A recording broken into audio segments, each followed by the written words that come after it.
The harsh spring sun bore down on Madeline Rose as she stumbled along the dusty trail, one hand cradling her swollen belly, the other clutching a small bundle of possessions. Blood trickled down her leg, staining her tattered skirts with crimson splotches that mingled with the trail dust. It wasn't supposed to be like this, abandoned in the middle of nowhere, 6 months with child, and not a soul for miles except the circling vultures overhead. Colorado Territory, 1871. Madeline had been traveling west with her new husband, a smooth-talking businessman named Jeremiah who'd promised her the world. He delivered only heartbreak, disappearing with their wagon, supplies, and what little money they had after discovering her pregnancy. Too much responsibility, he'd muttered before vanishing in the night, leaving her with nothing but the clothes on her back and an unborn child in her womb. The pain came again, sharper this time. Not labor, she knew it was too early, but something was wrong. Madeline stumbled, falling to her knees on the hard-packed dirt. The mountains loomed in the distance, their snow-capped peaks indifferent to her suffering. She'd been walking for 2 days now, hoping to reach the small mining town she'd heard was just beyond the ridge.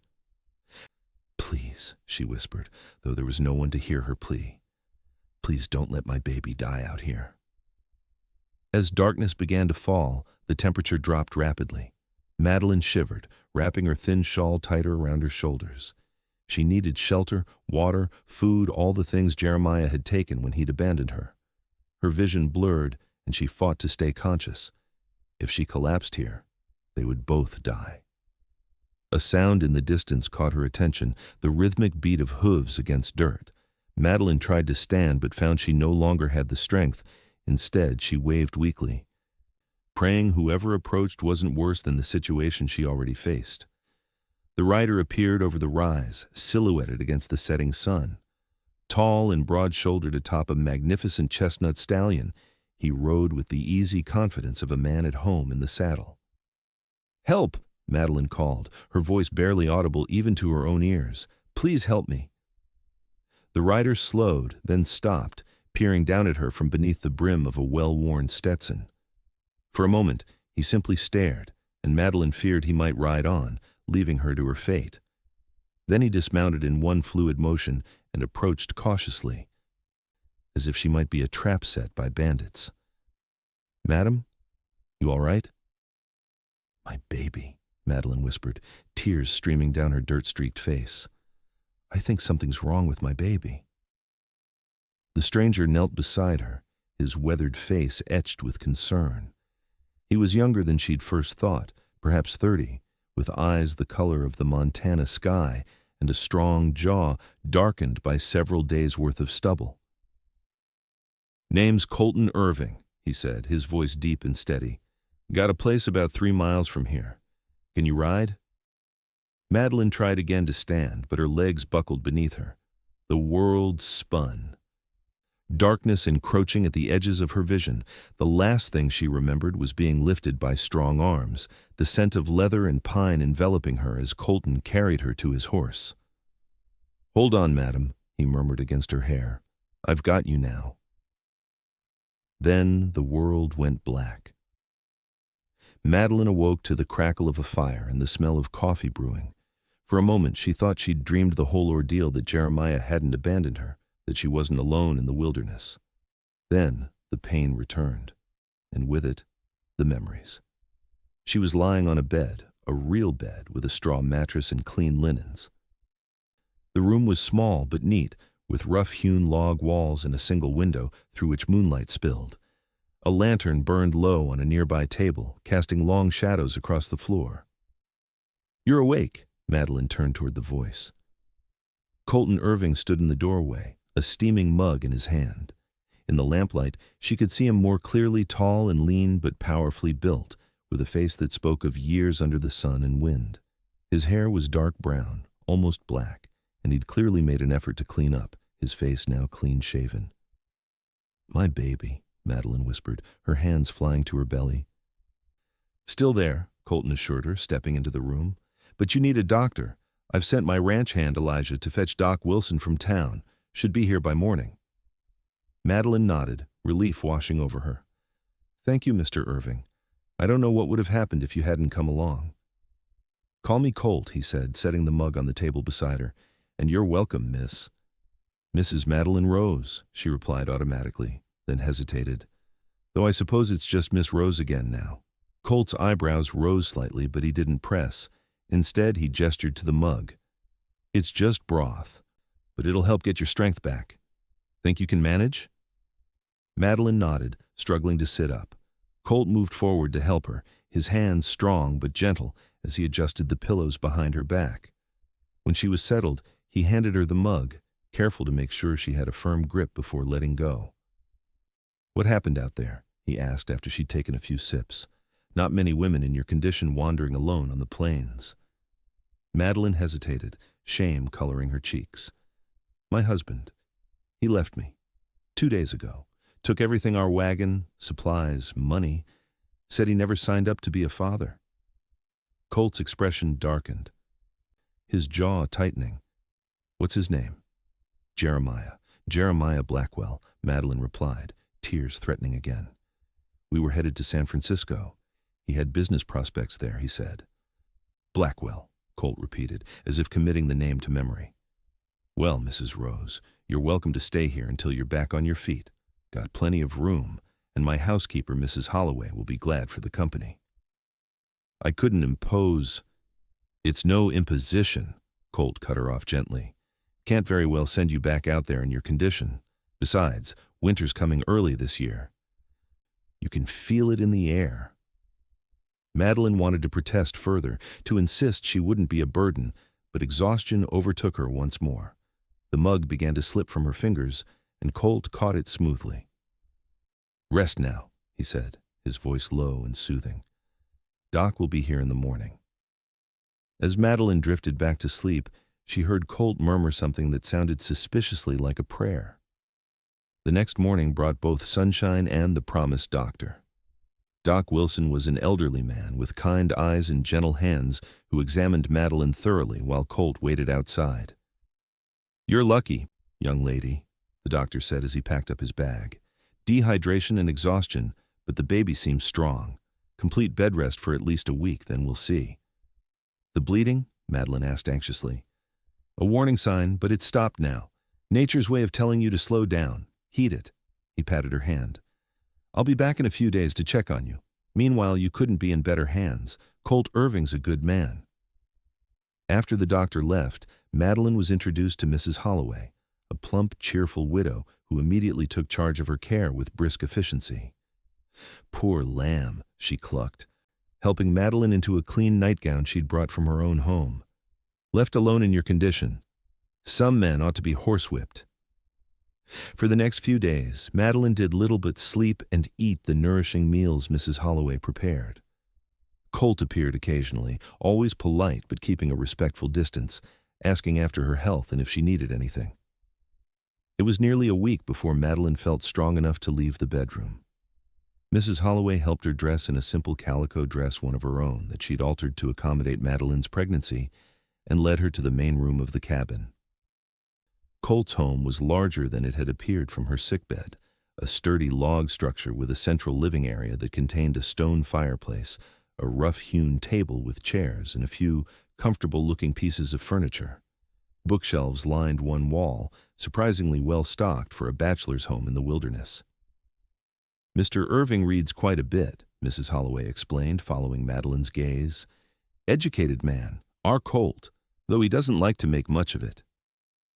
Madeline settled into a rocking chair near the fire, a quilt tucked around her legs.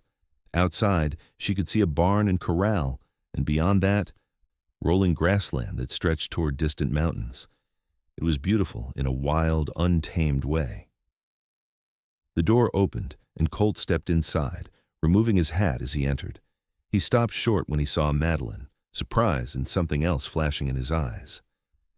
"Mrs. Rose," he said with a slight nod. "Good to see you up and about." "Thanks to your kindness, Mr. Irving," Madeline replied. "I don't know how I'll ever repay you." "No need for repayment," Colt said, hanging his hat on a peg by the door. "Anyone would have done the same." "Not anyone," Mrs. Holloway muttered, bustling toward the kitchen area. "Plenty would have ridden right on by." Colt shot her a quelling look before turning back to Madeline. Doc says you're doing better. Baby, too. Yes, Madeline smiled, resting a hand on her belly. We're both stronger now. Good. Colt seemed about to say more, then thought better of it. Well, I'll leave you ladies to it. Got work to do before sundown. As he turned to leave, Madeline called after him. Mr. Irving Colt, thank you. Truly. He paused, looking back at her with those intense blue eyes. You're welcome, Madeline. It was the first time he'd used her given name, and something about the way he said it sent a flutter through her chest that had nothing to do with her pregnancy. After he left, Mrs. Holloway chuckled softly. That's the most words I've heard him string together at once in months. Is he always so reserved? Madeline asked. Since his wife died, yes, Mrs. Holloway replied, then clapped a hand over her mouth. Oh, I shouldn't have said that. Not my story to tell. He was married. Madeline couldn't help her curiosity. Mrs. Holloway sighed, sitting down in the chair opposite Madeline. 5 years ago, her name was Sarah, died in childbirth, along with the baby. Colt hasn't been the same since. Keeps to himself mostly, runs his ranch, helps his neighbors when needed. Good man, but carrying a heavy burden. Madeline's heart ached for him. No wonder he'd been so quick to help her, and perhaps why he kept his distance now. I didn't know, she said softly. Not many do, outside of those who've been here a while. He doesn't talk about it. Mrs. Holloway rose. Now, let's get some food in you. Growing that baby takes strength. The days fell into a pattern. Madeline grew stronger, helped Mrs. Holloway with light household tasks, and gradually learned more about the ranch. Colt owned a modest but successful cattle operation with a small crew of hands who lived in a bunkhouse near the barn. He worked from dawn till dusk, taking meals with Madeline and Mrs. Holloway, but saying little. At night, Madeline would often sit by the fire, mending clothes or reading from Colt's extensive library. Sometimes he would join her, reading his own book or going over accounts, the silence between them comfortable rather than strained. One evening, about 3 weeks after her arrival, Madeline found a book of poetry on her bedside table, Tennyson, dog-eared and well-loved. When she mentioned it at breakfast, Colt merely shrugged. Thought you might enjoy it, he said. Sarah. He stopped abruptly, something like pain crossing his features before he masked it. It's a good book. Thank you, Madeline said softly. I've always loved poetry. That night, as they sat by the fire, Madeline reading the Tennyson while Colt whittled a small piece of wood, she broke their usual silence. What are you making? She asked. Colt looked almost embarrassed, turning the small wooden figure in his hands. It's a horse. Thought your little one might like a toy when he arrives. The simple gesture touched Madeline deeply. That's very thoughtful. But how do you know it's a he? A ghost of a smile crossed Colt's face. Just a feeling. Got a name picked out? Madeline hesitated. She'd been avoiding thinking too much about the future, about what would happen when the baby came. Not yet. I thought perhaps Thomas, after my father, if it's a boy. Thomas is a good name, Colt nodded approvingly. And if it's a girl, perhaps Grace, Madeline said softly. Something I could use more of in my life. Colt's eyes met hers, and for a moment, something passed between them, an understanding, a shared vulnerability. Grace is a fine name, too, he said finally, returning to his whittling. That night, lying in bed, Madeline felt the baby kick strongly, the most vigorous movement she'd felt yet. She placed her hand over the spot, smiling in the darkness. For the first time since Jeremiah had abandoned her, she felt something like hope. As October gave way to November, the air grew colder, and the first snow dusted the mountains. Madeline's pregnancy advanced, her belly growing rounder as the baby within grew stronger. Doc Wilson visited regularly, always pleased with her progress. You've done wonders for her, Colt, the doctor said during one visit, as they stood on the porch while Madeline rested inside. She and the child might not have survived otherwise. Colt shrugged, uncomfortable with the praise. Just did what needed doing. The doctor eyed him shrewdly. And what happens when the baby comes? She have somewhere to go? The question had been weighing on Colt's mind as well. The thought of Madeline leaving, taking her child and going… where? Back east to family? On to California as she'd originally planned? The prospect left him with an emptiness he hadn't expected. "She can stay as long as she needs," Colt said finally. "Got plenty of room." The doctor nodded, a knowing look in his eyes. "Good. Very good." Inside, Madeline was having similar thoughts. She'd written to her sister in Boston, the only family she had left, explaining her situation. The reply had been kind but clear. Her sister's husband wouldn't welcome an unwed mother and illegitimate child into their respectable home. If Madeline wished to return east, she would need to place the baby with an orphanage first. The very thought made Madeline physically ill. This child was hers, the one good thing to come from her disastrous marriage. She would not abandon it, as Jeremiah had abandoned them both. But what were her options? She had no money, no skills beyond basic housekeeping, and nowhere to go. Colt had been generous beyond measure, but she couldn't impose on him forever. Once the baby came, she would need to find her own way. The answer came unexpectedly, during a conversation with Mrs. Holloway. "Town's growing," the older woman remarked as they prepared supper one evening. "New families arriving every month. Talk of starting a proper school come spring." A school? Madeline's interest was piqued. Before her marriage, she'd briefly worked as a teacher's assistant in Boston. Committee's looking for someone with education to teach the children. Current arrangement with Pastor Jenkins's wife isn't working out, too many little ones now for her to handle alone. Mrs. Holloway glanced sideways at Madeline. "You mentioned you had some schooling." "I did," Madeline confirmed. "I even taught for a short time before I was married." "Well now," Mrs. Holloway smiled, "isn't that interesting? Perhaps I should mention it to Mrs. Jenkins when I see her Sunday." That night, Madeline broached the subject with Colt. "Do you think the town would consider hiring me as a teacher? Once the baby comes and I'm recovered, of course." Colt looked up from his book, surprise evident on his face. "You want to stay in Eagles Pass?" "I've grown fond of it here," Madeline admitted, "and I have nowhere else to go, not really. If I could support myself and my child." "You'd be a good teacher," Colt said after a moment. "The children would be lucky to have you." "Then you think it possible?" "More than possible. Town council's been desperate for a proper teacher for months." He hesitated. "But what about the baby? Teaching and caring for an infant alone won't be easy." Madeline hadn't thought that far ahead. "I suppose I'd need to find someone to mind the baby while I teach. Or perhaps I could bring the child with me, at least while it's very young." Colt nodded slowly, his expression unreadable. "Either way, you have a home here until you're settled. No rush." The words warmed Madeline in ways she couldn't explain. "Thank you, Colt, for everything." He met her gaze then, his eyes softer than she'd ever seen them. "You're welcome, Maddie." The nickname, spoken so naturally, hung in the air between them. No one had ever called her Maddie before, not her parents, not her sister, certainly not Jeremiah. Yet somehow from Colt's lips it felt right. The moments stretched, taut with unspoken feelings, until Mrs. Holloway bustled in with a tray of coffee, breaking the spell. But something had shifted between them, subtle but undeniable. That night, as Madeline drifted to sleep, her hand resting on her belly, she found herself wondering what it might be like to stay not just in Eagles Pass, but here, in this house, with Colt. The thought should have frightened her after Jeremiah's betrayal. She'd sworn never to depend on a man again, but instead, it filled her with a quiet warmth. The first major snowfall came in early December, blanketing the ranch in pristine white.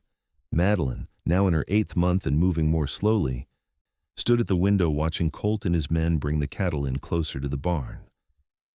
"Be good to have Christmas with a child in the house again," Mrs. Holloway remarked, coming to stand beside her, "though this little one will be too young to know it."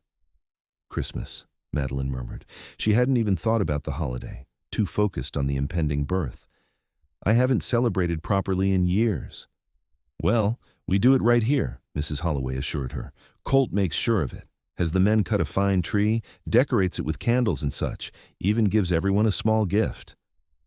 That sounds lovely, Madeline smiled, trying to imagine the usually stoic Colt engaging in such festivities.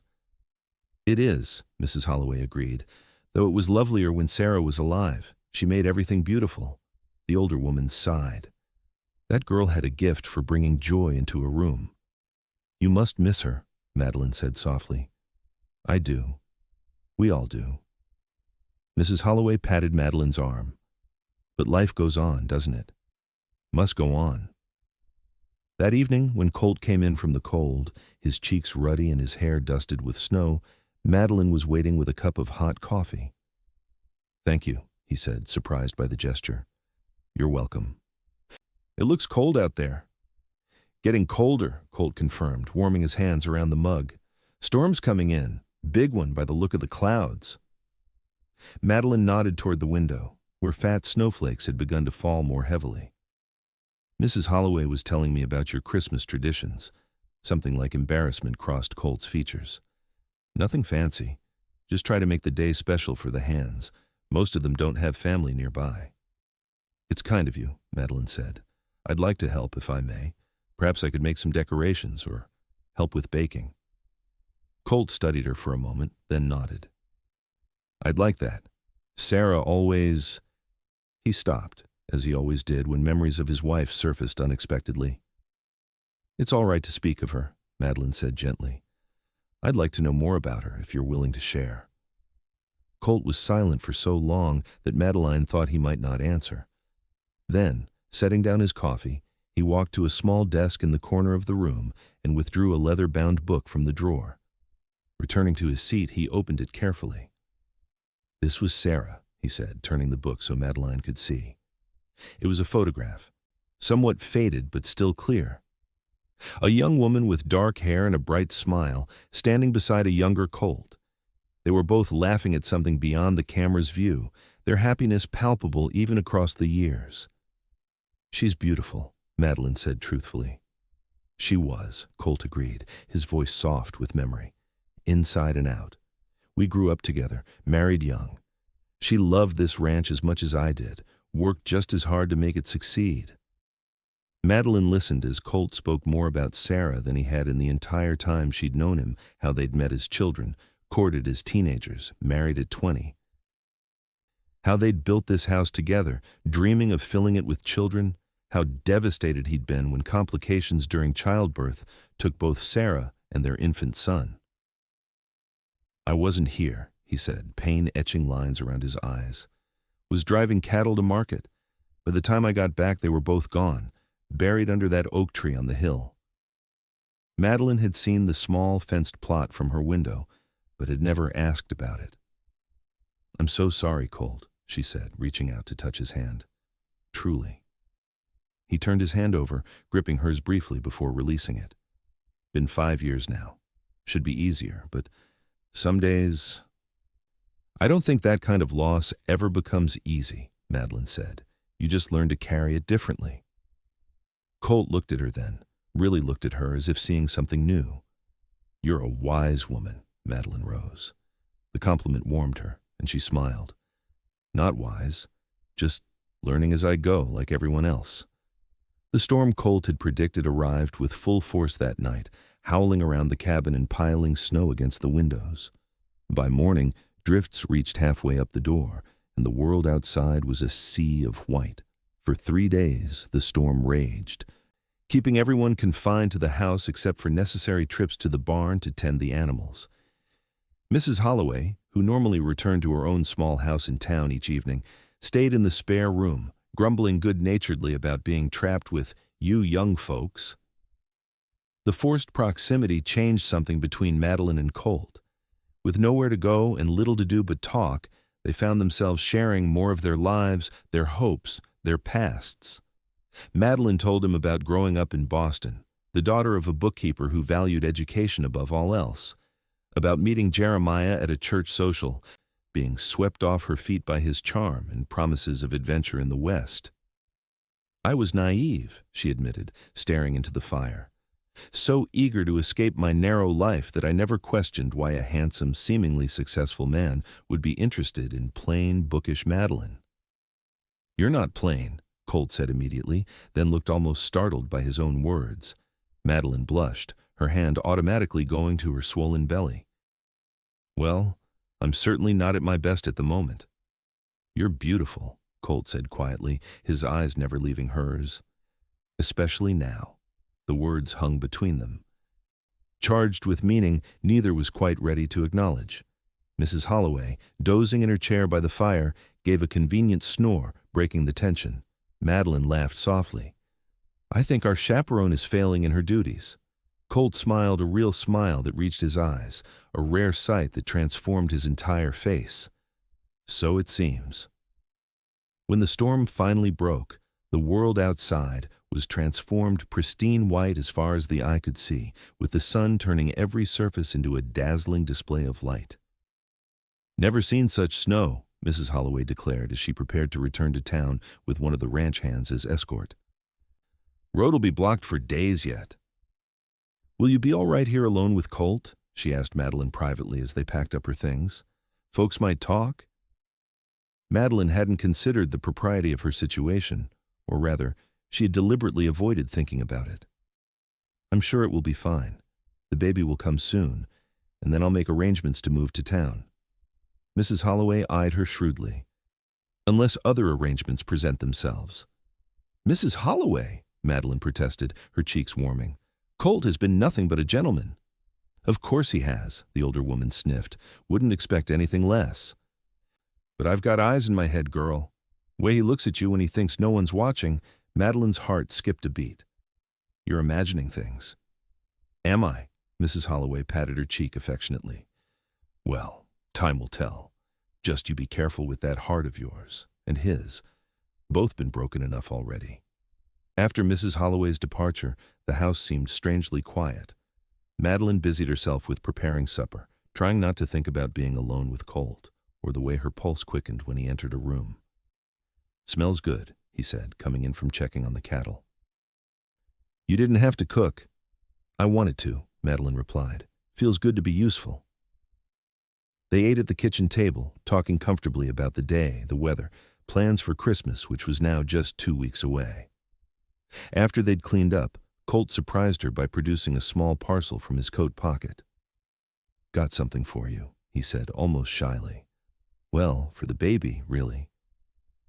Curious, Madeline unwrapped the brown paper to find a small, exquisitely carved wooden horse, the one she'd seen him working on, now finished and polished to a warm glow. Oh, Colt, she breathed, running her fingers over the smooth curves. It's beautiful. Thought maybe it could be a Christmas gift for the little one, he said, watching her reaction carefully. It's perfect, Madeline assured him, touched beyond words by the thoughtfulness of the gesture. Thank you. Their eyes met and something shifted in Colt's gaze, a softening, a warmth that hadn't been there before. Slowly, as if giving her time to move away, he reached out and tucked a strand of hair behind her ear. Maddie, he said, his voice low and rough with emotion. Whatever he might have said next was lost as Madeline gasped, her hand flying to her belly. What is it? Colt asked, alarm replacing the tenderness in his expression. The baby? Yes, but it's all right, Madeline assured him, taking his hand and placing it on her stomach. Feel. Beneath his palm, the baby kicked strongly, once, twice, 3 times in succession. Colt's eyes widened in wonder. That's quite a kick, he said, his voice filled with awe. He or she has been very active lately, Madeline smiled. Getting ready to meet the world, I suppose. Colt kept his hand on her belly, his expression softening as the baby continued to move beneath his touch. Strong little one. Like its mother. The moment was intimate in a way neither had expected, connected by the new life growing within her, a life that had brought them together in the first place. Colt, Madeline began, not sure what she wanted to say, but feeling that something needed to be spoken. I know, he said softly, understanding in his eyes. I feel it too. Then, with infinite gentleness, he leaned forward and pressed his lips to hers in a kiss so tender it brought tears to her eyes. When they parted, Colt rested his forehead against hers. I didn't plan this, he whispered. Didn't expect to feel this way again. after Sarah. I know, Madeline assured him, her hands cradling his face. I didn't either. After Jeremiah, I thought I'd never trust a man again. I'm not him, Colt said fiercely. Would never leave you, either of you. I know that too, Madeline smiled through her tears. That's why I think I'm falling in love with you, Colton Irving. His answering smile was like the sun breaking through clouds. Think I fell for you the moment I found you on that trail, he admitted. Just took me a while to realize it. They spent the evening by the fire, talking about possibilities, about futures neither had dared to imagine before. About what it might mean for them to build a life together, to raise her child as their own, perhaps to have more children someday. Would be a lot of change, Colt acknowledged, for both of us. Yes, Madeline agreed, but good change, I think. As she prepared for bed that night, Madeline felt lighter than she had in months, years, perhaps. For the first time since learning of her pregnancy, the future didn't loom as a terrifying unknown, but rather as a path filled with promise. The baby seemed to share her contentment, moving gently within her as she drifted to sleep, dreaming of Christmas, of spring, of a life built with love and trust. She was awakened just before dawn by a sharp pain that wrapped around her middle like an iron band. For a moment she lay still, trying to understand what was happening. Then another pain came, stronger than the first, and she knew. "Colt!" she called, struggling to sit up. "Colt, the baby!" He was there in an instant, his hair tousled from sleep but his eyes alert with concern. "Is it time?" "I think so," Madeline gasped as another contraction seized her. "But it's too early, almost a month too early." "I'll get Doc Wilson," Colt said, already pulling on his clothes. "The roads are still bad, but I can make it." "Hurry!" Madeline pleaded, fear gripping her as tightly as the pain. Something doesn't feel right. The hours that followed were a blur of agony and fear. Colt rode out into the breaking dawn, promising to return with the doctor as quickly as possible. Madeline, left alone, focused on breathing through the increasingly frequent contractions, trying to remember what her mother had told her about childbirth. By mid-morning, the pains were coming fast and hard, leaving her little time to recover between them. The baby was coming, doctor or no doctor, and Madeline was terrified. What if something went wrong? What if she died, like Sarah had, leaving her child motherless? The thought of Colt finding her that way, after losing his wife the same way, was unbearable. "Please," she whispered, unsure if she was praying to God or speaking to the child within her. "Please, let us both live through this." Just when she thought she couldn't bear another moment, the door burst open and Colt rushed in, followed by a snow-covered Doc Wilson. "Made it," Colt said, hurrying to her side. "Doc's here, Maddie. Everything's going to be all right." The doctor wasted no time, examining Madeline efficiently while barking orders at Colt to boil water and gather clean linens. "Baby's coming fast," he informed them, "and it's turned around the wrong way. Breech birth." Madeline saw the color drain from Colt's face at those words, knew he was remembering Sarah, but then his expression hardened with determination. "What do we do?" he asked the doctor. "We deliver this baby safely," Doc Wilson said firmly. "Madeline is young and strong, different circumstances entirely." What followed was the most challenging experience of Madeline's life, pain beyond anything she'd imagined, fear that threatened to overwhelm her, and through it all, Colt's steady presence, his hand in hers, his voice encouraging her. "You can do this, Maddie," he kept saying. "You're the strongest woman I know, just a little more." And somehow, drawing on reserves of strength she hadn't known she possessed, Madeline did it. With one final tremendous effort, she pushed her child into the world. The silence that followed was deafening. "Why isn't the baby crying?" Madeline gasped, trying to see past Doc Wilson's bent form. "What's wrong?" The doctor didn't answer, working intently over the tiny blue-tinged form. Colt's grip on her hand tightened painfully. Then, like a miracle, a thin wail filled the room, weak at first, then stronger. Doc Wilson turned, a broad smile on his face, holding a squirming bundle wrapped in clean linen. "Congratulations, Mrs. Rose," he said. "You have a daughter. Small, but healthy as can be expected." He placed the baby in Madeline's arms, and the world seemed to stop as she gazed down at her daughter for the first time. Tiny, perfect features, a dusting of dark hair, and when she opened her eyes, they were a deep midnight blue. "Grace," Madeline whispered, tears streaming down her face. "Her name is Grace." Colt leaned in, his own eyes suspiciously bright as he looked at the tiny girl. "She's beautiful, Maddie. Perfect." "Would you like to hold her?" Madeline asked, offering the bundle to him. For a moment Colt hesitated, and Madeline understood this would be the first baby he'd held since losing his own son. Then, with hands that trembled slightly, he gathered Grace into his arms.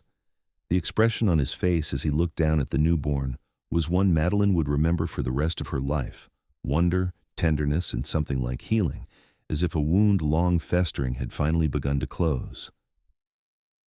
"Hello, little Grace," he murmured, gently touching the baby's cheek. "Welcome to the world." Doc Wilson, watching the scene with a satisfied smile, cleared his throat.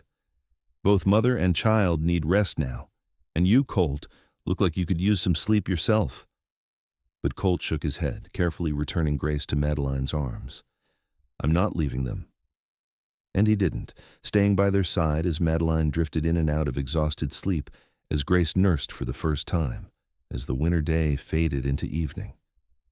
When Doc Wilson finally prepared to leave, having determined that both mother and child were stable, he pulled Colt aside. "You know," the elderly doctor said quietly, "I've delivered hundreds of babies in my time, seen all manner of family situations, and I've never seen a man look at a child that wasn't his own the way you look at that little girl." Colt's gaze drifted to where Madeline lay sleeping, Grace nestled against her chest. "She is mine," he said simply. "Both of them are, if they'll have me." Doc Wilson clapped him on the shoulder. "Good man. About time you found your way back to living." After the doctor left, Colt pulled a chair close to Madeline's bed and settled in to watch over his newfound family. At some point, he must have dozed off, because he awoke to find Madeline watching him, Grace sleeping peacefully beside her. "You should get some proper rest," she said softly. "You've been up for over 24 hours. "I'm right where I need to be," Colt replied, moving to sit on the edge of the bed. "How are you feeling?" "Tired, sore." Madeline smiled down at her daughter. "Happier than I've ever been." Colt took her hand, his expression serious. "Madeline, there's something I need to say. Something I've been thinking about since last night, and even more so today." "What is it?" she asked, her heart quickening. "When I found you on that trail, I thought I was just doing what any decent man would do, helping someone in need. I didn't expect—" He paused, searching for words. "I didn't expect you. Didn't expect to feel this way again, to want a future with someone, to love." "Colt," Madeline whispered, her eyes filling with tears. "I love you, Madeline Rose," he said firmly. "And I love that little girl too, already. Though she's barely a day old, I want to be a father to her, want to be a husband to you if you'll have me." Madeline stared at him, overwhelmed by the sincerity in his eyes. "Are you certain? This is all happening so fast." "Never been more certain of anything," Colt assured her. "Don't need more time to know what's in my heart, but if you do, I'll wait, however long it takes." Madeline looked down at Grace, then back at the man who had saved both their lives, who had opened his home and his heart to them when they had nothing and nowhere to go. "I don't need more time either," she said softly. "I love you too, Colton Irving, and nothing would make me happier than for Grace to have you as her father." The joy that spread across Colt's face was like sunshine after a storm. Leaning forward, he kissed Madeline gently, then pressed another kiss to Grace's forehead. "My family," he murmured, wonder in his voice. "My family." Christmas arrived with clear skies and brilliant sunshine that turned the snow-covered landscape into a glittering wonderland. As promised, Colt had his men cut a magnificent pine tree, which now stood in the corner of the main room, decorated with candles, strings of popcorn and cranberries, and small wooden ornaments Colt had carved over the years. Mrs. Holloway, who had returned as soon as the roads were passable, bustled about the kitchen, preparing a feast for the ranch hands who would join them for dinner. The air was filled with the scents of roasting turkey, fresh bread, and spiced cider. Madeline sat in the rocking chair by the fire, Grace sleeping contentedly in her arms. At 2 weeks old, the baby was thriving, gaining weight and strength each day. Doc Wilson had pronounced her remarkably healthy for one born early and had congratulated Madeline on her quick recovery. "Penny for your thoughts," Colt said, coming to stand beside her. Madeline smiled up at him, her heart full. "I was just thinking about how different this Christmas is from what I expected. A month ago, I was alone, afraid, with no hope for the future. And now?" "And now?" Colt prompted, kneeling beside the chair. "Now I have everything I never dared to dream of," Madeline said softly. "A beautiful daughter, a home, and you."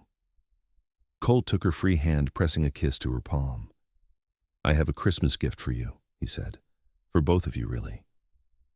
From his pocket, he withdrew a small velvet pouch. Opening it carefully, he tipped the contents into her hand, a delicate gold ring set with a single perfect pearl. "It was my mother's," he explained. "She gave it to me before she died, said to save it for the woman who would be my wife." "Colt, it's beautiful," Madeline breathed. "I know we already decided," he continued, "but I wanted to do this properly." Taking the ring, he held it poised at the tip of her finger. "Madeline Rose, will you marry me? Will you and Grace be my family, now and always?" Tears of joy spilled down Madeline's cheeks as she nodded. "Yes, Colton Irving. Yes to all of it." As he slipped the ring onto her finger, Grace stirred, opening her eyes to gaze up at them both.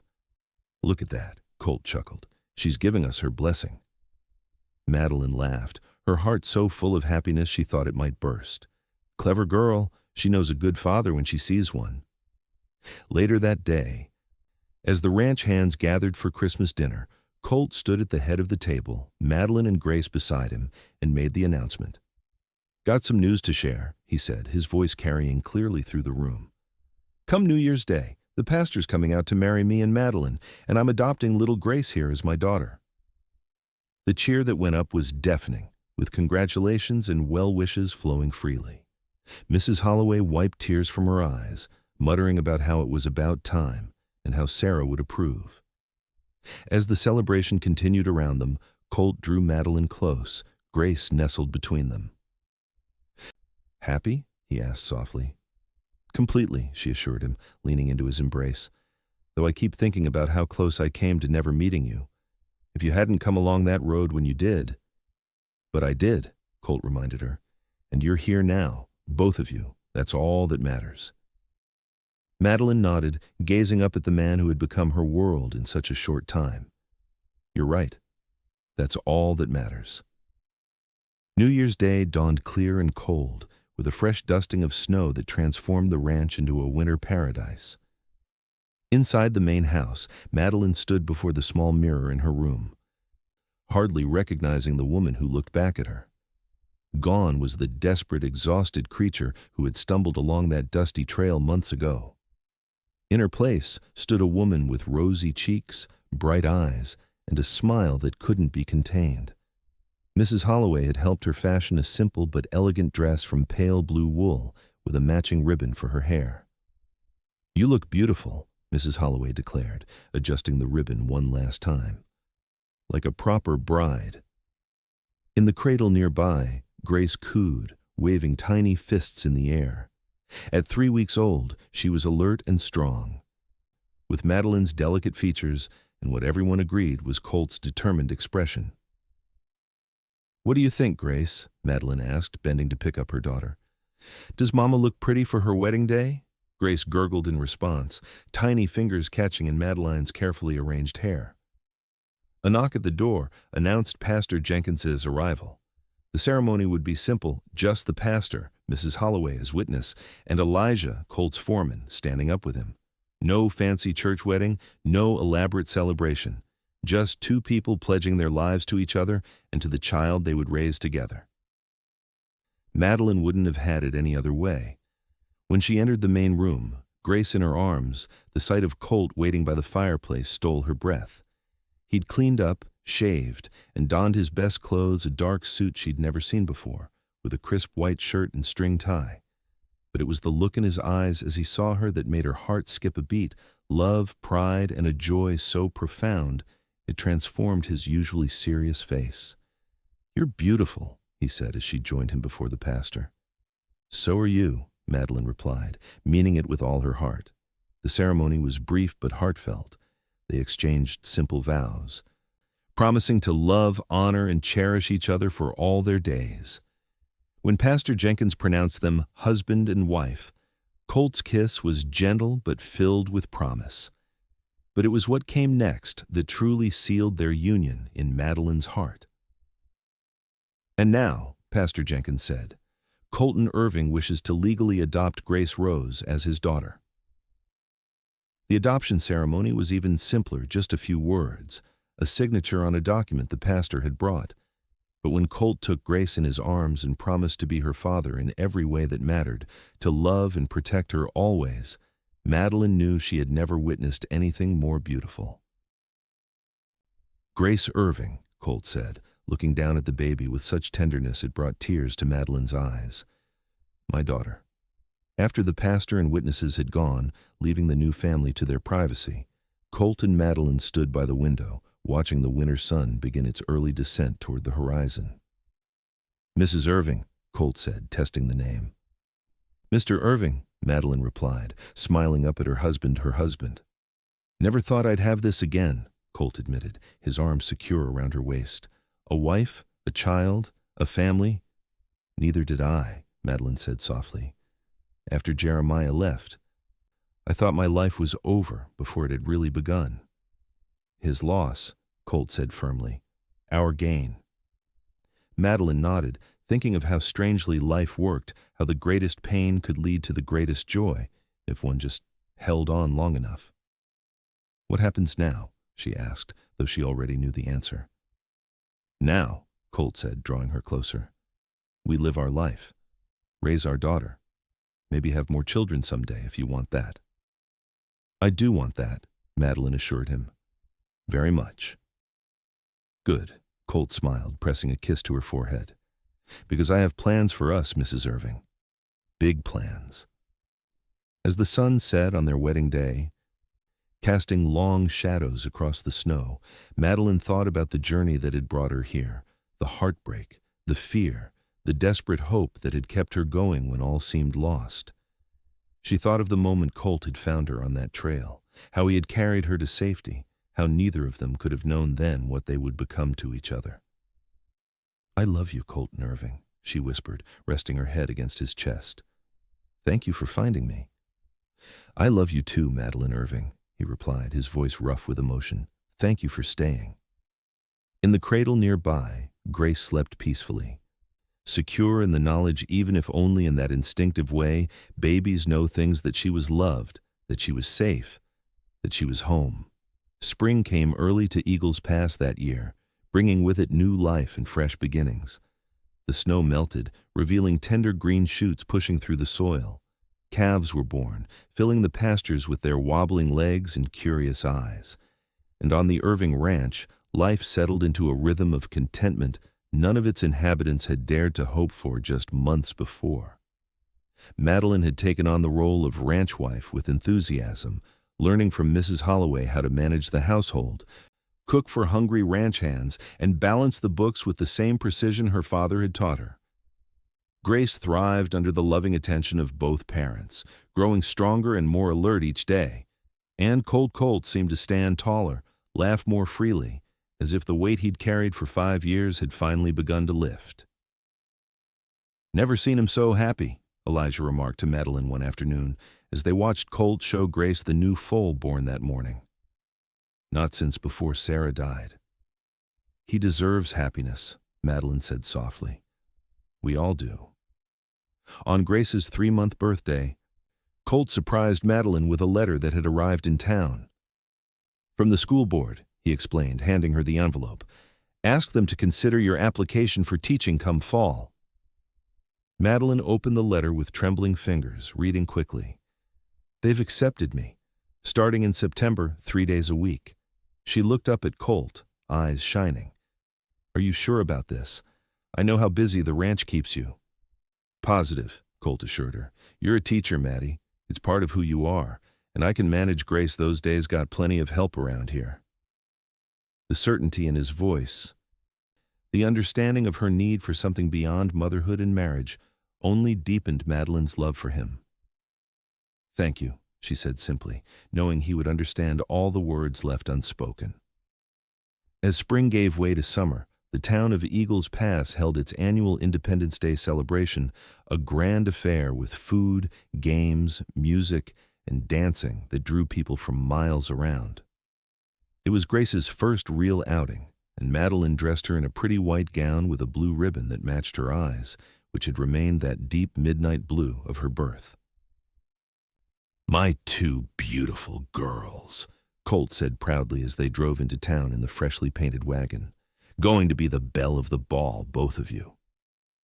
The celebration was everything Madeline had hoped for, a chance to meet more of their neighbors, to introduce Grace properly, to feel truly part of the community that had welcomed her so warmly. As dusk fell and lanterns were lit for the dancing, Colt swept Madeline onto the makeshift dance floor, leaving Grace in Mrs. Holloway's capable hands. "Happy?" he asked as they twirled to the lively fiddle music. "Completely," Madeline assured him, cheeks flushed with joy. "Though I keep thinking how different this day might have been if you hadn't found me on that trail." Colt's arms tightened around her. "Don't think about that. You're here now. We're together. That's what matters." Madeline nodded, letting the music carry her away, safe in her husband's embrace. This was her life now, not the one she'd planned, but infinitely better than anything she could have imagined. Later that night, as they lay together in the quiet darkness of their bedroom, Grace sleeping peacefully in her cradle nearby, Madeline traced the strong lines of Colt's face with gentle fingers. "I have news," she whispered. "Something I've been waiting to be sure of before telling you." Colt caught her hand, pressing a kiss to her palm. "What is it, love?" "I'm expecting again," Madeline said softly. "Our baby, Colt. Due around Christmas, Doc Wilson thinks." For a moment, Colt was perfectly still. Then he gathered her close, burying his face in her hair. When he finally spoke, his voice was thick with emotion. "A baby," he murmured. "Our baby." "Are you happy?" Madeline asked, though she could feel his joy radiating through him. "Beyond happy," Colt assured her, kissing her with a tenderness that spoke volumes. "Though I worry too. After what happened with Sarah—" "This is different," Madeline said firmly. "I'm healthy. Doc Wilson says there's no reason to expect any complications. And this time, you'll be here." Colt nodded, his hand resting gently on her still flat stomach. "Yes, I'll be here. Every step of the way." As summer faded into fall, Madeline divided her time between preparing for the new baby, caring for Grace, who was now sitting up and beginning to crawl, and teaching at the small schoolhouse in town 3 days a week. The children adored their new teacher, especially when she brought baby Grace with her occasionally. The little girl would sit contentedly in her basket, watching the older children with wide, curious eyes. "She's going to be smart as a whip," Mrs. Jenkins predicted one day after school, "just like her mama." "And stubborn as her papa," Madeline added with a laugh, "already knows exactly what she wants." As her pregnancy progressed, Madeline found herself often thinking of the contrast between this experience and her first. Where before there had been fear and uncertainty, now there was joy and anticipation. Where she had once been alone, now she was surrounded by love, Colt's unwavering support, the community's warm acceptance, and Grace's innocent adoration. On the first anniversary of the day Colt had found her on the trail, he took her to the spot where they had first met. It was a clear autumn day, the aspens turning gold against the evergreen backdrop of the mountains. "Wanted to bring you back here," he explained as he helped her down from the wagon, careful of her now prominent belly. "To remember how far we've come." Madeline looked around, hardly recognizing the beautiful landscape as the same place where she had collapsed in despair a year ago. "It's strange," she said softly. "That day, I thought my life was ending. Instead, it was just beginning. Colt drew her into his arms, one hand cradling her belly where their child grew strong and healthy. For both of us, he agreed, though I didn't know it then. That evening, as they sat by the fire after putting Grace to bed, Madeline working on a quilt for the new baby while Colt read aloud from one of her favorite books, she was struck by the simple perfection of their life together. "I love you," she said suddenly, interrupting his reading. "So much, Colt. Sometimes I think my heart might burst with it."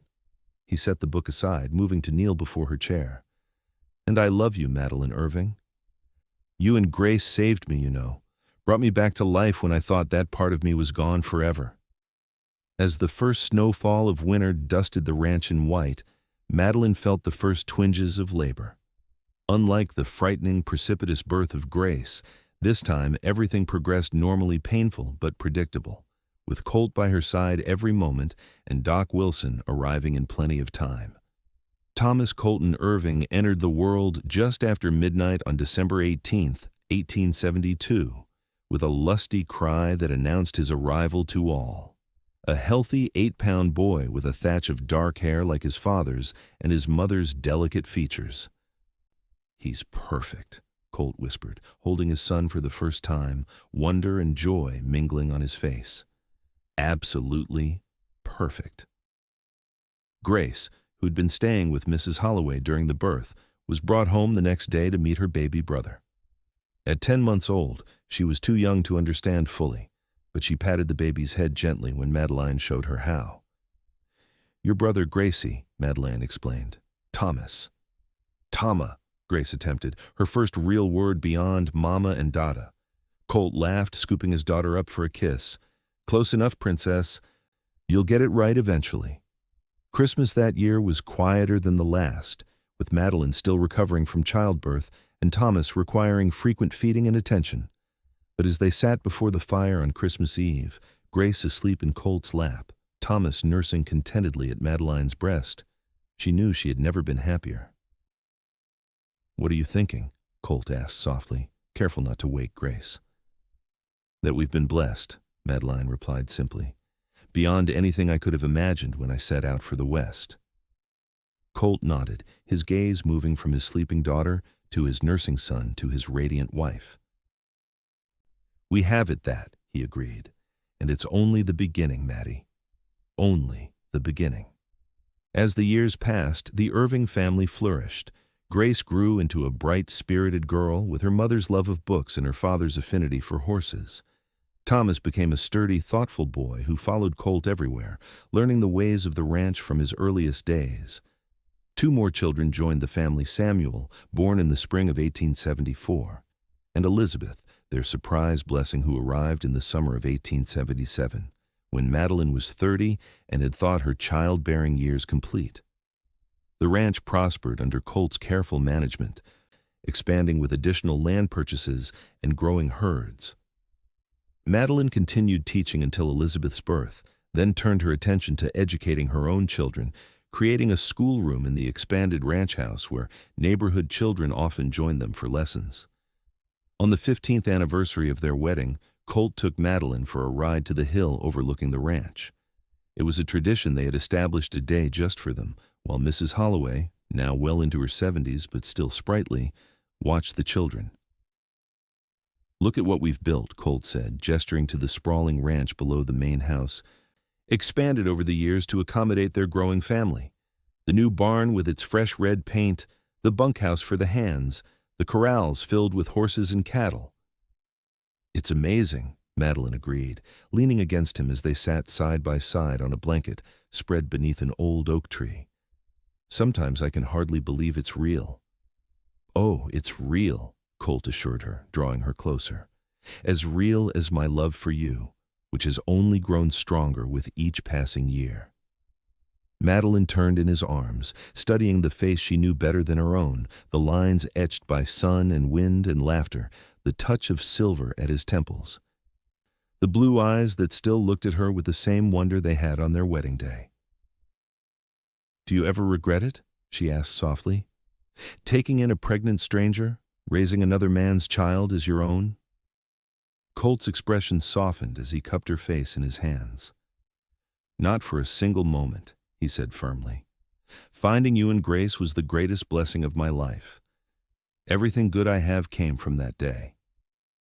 As they rode back to the ranch, where their children waited eagerly for their return, Madeline reflected on the journey that had brought them here from despair to joy, from abandonment to belonging, from solitude to family. She thought of the desperate young woman she had been, left pregnant and alone on that dusty trail, and the strong, confident mother and wife she had become. She thought of the solemn, grief-stricken man who had carried her to safety and the loving husband and father who rode beside her now. Life had not always been easy. There had been hardships, droughts that threatened the ranch, illnesses that frightened them, the normal challenges of raising 4 spirited children. But through it all, they had faced each difficulty together, their love a foundation strong enough to weather any storm. As they approached the ranch house, their children spilled out onto the porch, waving and calling greetings. Grace, now 16, and the image of her mother with the same gentle spirit and quiet strength. Thomas, 14, tall for his age and serious like his father. Samuel, 13, the family jokester with a smile that could charm birds from trees. And Elizabeth, 10, their unexpected blessing with her father's blue eyes and her mother's love of stories. "There they are," Colt said, his voice warm with pride. "Our legacy." Madeline nodded, her heart full to bursting with gratitude for this life they had built together. The best parts of us carried forward. That night, after the children were asleep and the house was quiet, Madeline and Colt sat on the porch swing, looking up at the stars that spangled the vast western sky. 17 years ago today, Madeline mused, I thought my life was over. I was alone, afraid, with no hope for the future. "And now?" Colt asked, though he knew the answer. "Now I have everything," Madeline said simply. "A home, a family, a purpose. And you, Colton Irving, always you." Colt drew her close, pressing a kiss to her temple. "Always," he agreed, "for as long as the stars shine over this land." As they sat together in the gentle darkness, surrounded by the life they had created from the ashes of their separate sorrows, Madeline thought once more of that desperate day on the trail and the man who had carried her to safety. She was left pregnant and alone. The cowboy carried her into his home, and in doing so, he had carried her into a life more beautiful than she had ever dared to dream.